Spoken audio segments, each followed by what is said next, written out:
The dark days of slavery are over. We've left Egypt.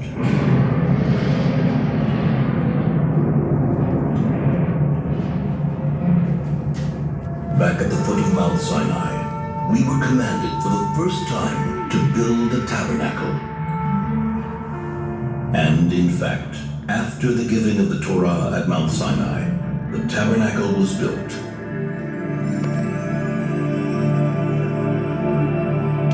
The tabernacle is a portable, temporary temple. But for 39 years, it accompanied us in our wanderings through the desert, taken apart and reassembled again and again. After entering the Holy Land, Joshua established the tabernacle in Shiloh.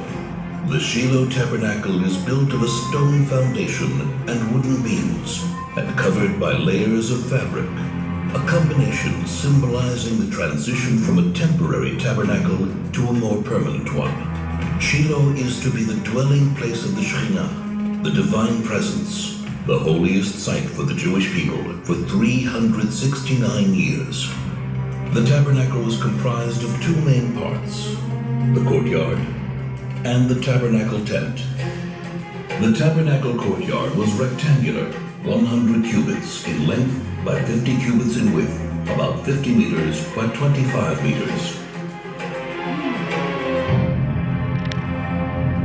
In the heart of the courtyard stood the altar, made of wood overlaid with copper. On it burned the eternal fire, on which sacrifices, meal offerings, and wine offerings were made every single day. Since it is forbidden to ascend the altar by stairs, the Kohanim, the priests, ascended by a ramp.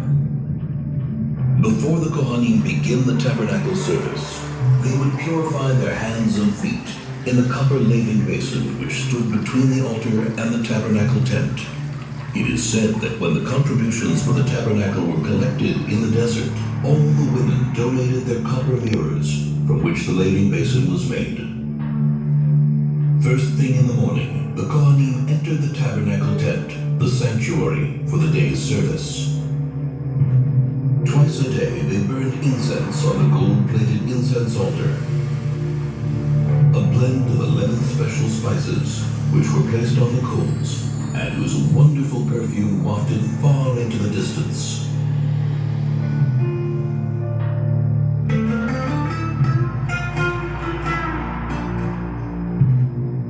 Once a week, 12 special loaves of bread were placed on the golden table, which stood at the north end of the sanctuary. The secret method of preparing the showbread was passed down from father to son. Every evening, the candles of the seven-branched menorah, which stood in the south across from the table, were kindled. The menorah was made of a single piece of solid gold and ornamented with flower-like cups, buds, and blossoms.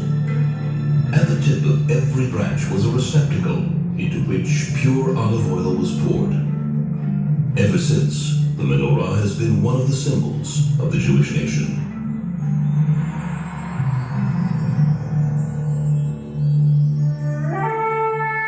Only once a year, on Yom Kippur, the Kohen Gadol, the high priest, entered the Holy of Holies. In the Holy of Holies stood the Ark of the Covenant, on top of which were the curtain and the two cherubs. The cherubs were in the form of two angels, facing each other, with wings outstretched over the Ark. Inside the Ark were the tablets of the covenant, the first tablets which were broken by Moses, and the second, unbroken tablets. The tablets and the broken tablets lie inside the Ark. This is the place from which God's voice is heard. And I will speak to you from above the Ark cover, between the two cherubs, which are above the Ark of the Covenant. The tabernacle is a place of meeting, where man meets himself, where man meets his brothers and his people, where man meets his Creator. There is much more to it than meets the eye. The clues and secrets hidden in every part of the tabernacle and its vessels are many and lofty. For 369 years, the tabernacle dwelt in Shiloh, until the city was destroyed by the Philistines. It then wandered until Solomon built the temple in Jerusalem.